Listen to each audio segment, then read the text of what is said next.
নগাঁৱত মানৱ দৰদী চৰিত্ৰ চাকুলা কৈবৰ্তৰ জীৱন গাথাৰে মঞ্চস্থ চাকুলা সোণাইপৰীয়া এক কিংবদন্তী মেলোডি নাট্যগোষ্ঠীৰ ব্যতিক্ৰমী প্ৰয়াসৰ প্ৰশংসা নাট্যপ্ৰেমীৰ অসমৰ নাট্যজগতৰ এটি চিনাকি নাম হ'ল মেলোডি নাট্যগোষ্ঠী বিশিষ্ট নাট্যকৰ্মী ধ্ৰুৱজ্যোতি বৰাৰ ঐকান্তিক প্ৰচেষ্টাত ৫ বছৰৰ পূৰ্বে জন্ম লাভ কৰা এই নাট্যগোষ্ঠীটোৱে সময়ে সময়ে ব্যতিক্ৰমী চিন্তাধাৰাৰে নাট প্ৰদৰ্শন কৰি নাট্যপ্ৰেমীৰ উচ্চ প্ৰশংসা বুটলিবলৈ সক্ষম হৈছে অনুৰূপ ধাৰাৰে নাট্যগোষ্ঠীটোৱে বুধবাৰে নিশা নগাঁও জিলাৰ পুথিভঁৰাল প্ৰেক্ষাগৃহত মঞ্চস্থ কৰে চাকুলা কৈবৰ্ত নামৰ এজন মানৱ দৰদী ব্যক্তিৰ জীৱন গাথাৰে ধ্ৰুৱজ্যোতি বৰাৰ ৰচনা আৰু পৰিচালনাৰে এখনি ব্যতিক্ৰমী নাট চাকুলা সোণাইপৰীয়া এক কিংবদন্তী মানৱ সেৱাক আগস্থান দিয়া মানৱ দৰদী চাকুলা কৈবৰ্তৰ জীৱন ভিত্তিক আৰু অলিখিত ৰহস্যময় কাহিনীৰ আধাৰত এই অঞ্চলটোৰে সুসন্তান ধ্ৰুৱজ্যোতি বৰাই লিখি উলিয়াইছে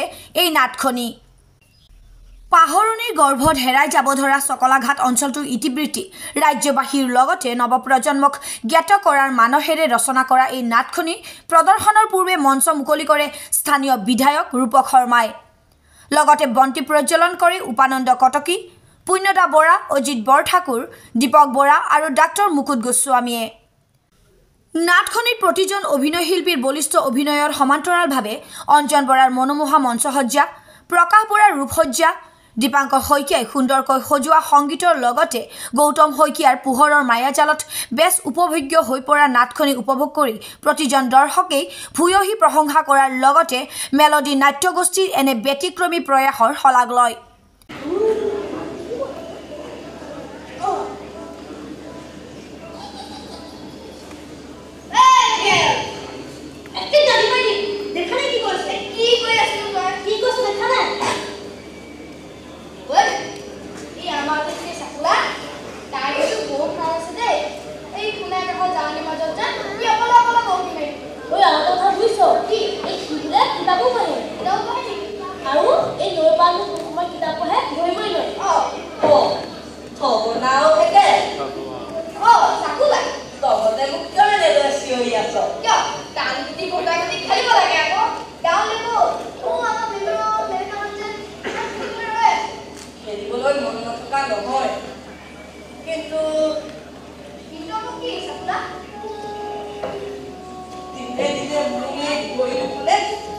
बहुत कष्ट দিব ধৰিছে লৈ খুজকাহাটো মোৰ বাবে বহুত কষ্টকৰ হৈছে আজি নহলে তহঁতে খেললৈ যা অবশ্যই তাৰমানে তো সঁচাকৈ আমাৰ লগত বেলেগ এদিন খেলিম যা তই পঢ়াইখন খুব ভাল ন কিয় বুজিলি নহয় মানে তই কিন্তু খৰচ দিলি খবৰ এই শুনা এই অথচ এই শুনা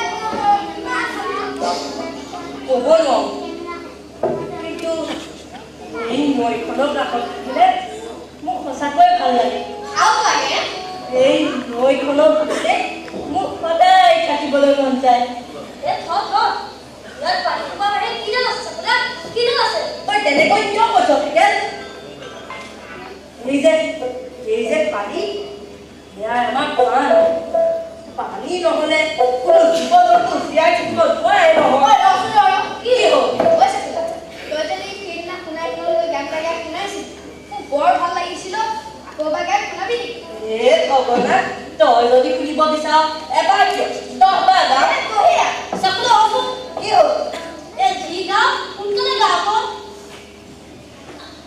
আমাৰ মেমেও বেলেগক তাহিম পেদ আমাৰ কালি খেলিবলৈ গৈ আছে প্ৰথমে শুনচোন যদি শুনি ভাল নাপাওঁ যাবি গা লগ গা গা গৈছে এই ভেকেলটো কথা বাদ দে তই গা তই শুনিবি তো শুনি পাব তই গাবি আৰু মই শুনিম নাই এই মই কথা কৈছো তই গা তই সঁচা শুনিবি তো শুনি পাব তেনেহ'লে মই গাওঁ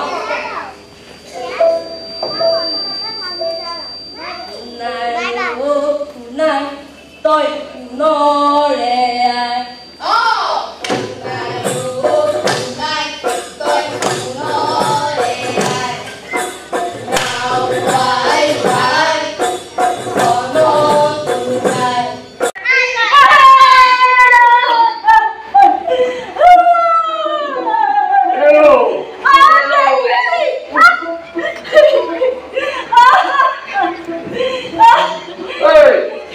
এনেকৈ পেন থাকিলে কেতিয়াবা তুই জীয়ে কুঁৱতে বিদু হ'ব লাগিব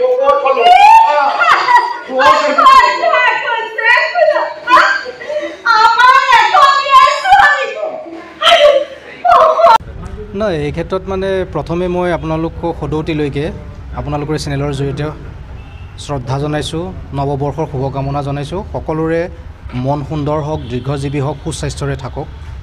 আমি যিখন নাটক আজি মঞ্চস্থ কৰি আছোঁ, নাটকখন প্ৰায় 200 বছৰীয়া এটা ইতিহাস, যিটো অলিখিত হৈ আছিল। আজি মই 6 বছৰীয়া এটা সংগ্ৰাম কৰি এই ইতিহাসটো মই আজি নাটক আকাৰে মঞ্চস্থ কৰিছোঁ। দেখিছোঁ যথেষ্ট দৰ্শকে ভাল পাইছে, সমাদৰ পাইছে। চাওঁ আৰু এইখন কিমান দূৰ আগবঢ়াব পাৰে। মই প্ৰথম পদক্ষেপ আজি মোৰ শেষ নহয়, ইয়াৰ ওপৰত আৰু গৱেষণা চলিব আৰু বিভিন্ন চিন্তাধাৰা ইয়াৰ মাজত চলিব। আজি প্ৰথম মোৰ মঞ্চায়ন, গতিকে সমূহ ৰাইজৰ মই আশীৰ্বাদ বিচাৰিছোঁ, মৰম বিচাৰিছোঁ। চাকুলা যিটো চৰিত্ৰ, সেই চাকুলাক আচলতে আৰু আগলৈ উলিয়াই নিয়াৰ প্ৰয়োজন আছে বুলি ভাবে নেকি? নহয়, চাওক আমাৰ যিটো অঞ্চল বৃহত্তৰ চকলাঘাট, যিটো ৰেভিনিউ ভিলেজ যিবিলাক আছে, সেই চাকুলা কৈৱৰ্তৰ নামেৰে বাগৰি বাগৰি আজিৰ তাৰিখত চকলাঘাট হৈছেহি, চাকুলা কৈৱৰ্তৰ নামৰ পৰাই।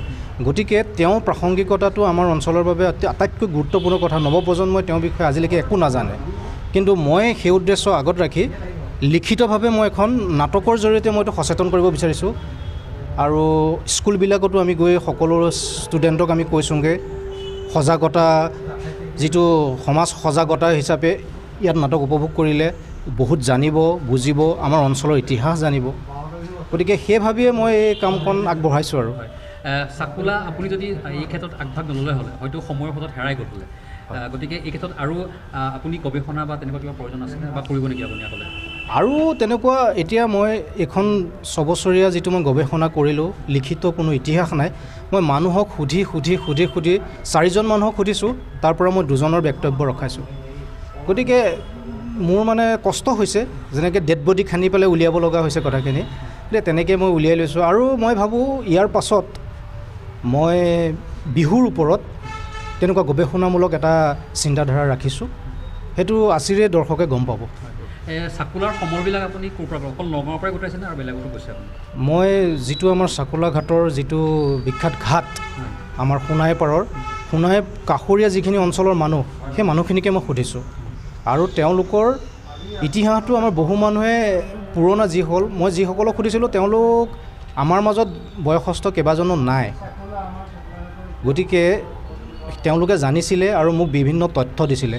সেই তথ্যৰ ওপৰত ভিত্তি কৰিয়ে মই অকণমান নাটকখন কৰোঁতে অকণমান মোৰ মানস পটত মই কিছুমান কথা আনি লৈছোঁ, মূল কাহিনী আঘাত নোহোৱাকৈ। গতিকে সেইখিনি মই চেষ্টা কৰিছোঁ কৰিবলৈ। নগাঁৱৰ পৰা জয়ন্ত মুদৈৰ প্ৰতিবেদন, ইত্যাদি A to Z।